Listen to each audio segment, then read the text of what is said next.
In un periodo in cui lo stato di salute del nostro pianeta genera più di una legittima preoccupazione, queste immagini rappresentano per certi versi una sorta di panacea, soprattutto perché, per girarle con il suo telefonino, Niccolò Udovici, padovano con l'hobby del mare, non ha dovuto fare molta strada. Siamo a una dozzina di miglia al largo di Jesolo, dove questo spettacolo, contrariamente a quanto si potrebbe pensare, è tutt'altro che raro. È abbastanza comune perché entrano sotto costa a mangiare il novellame e si possono vedere proprio gruppi di madri con cuccioli anche.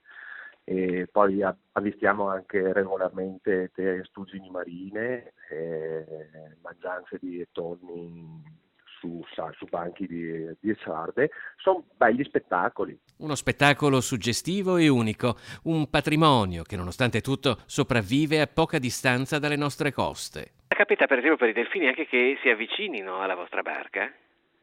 E no, siamo noi che piano piano, senza cercare di recare disturbo, proviamo ad avvicinarci.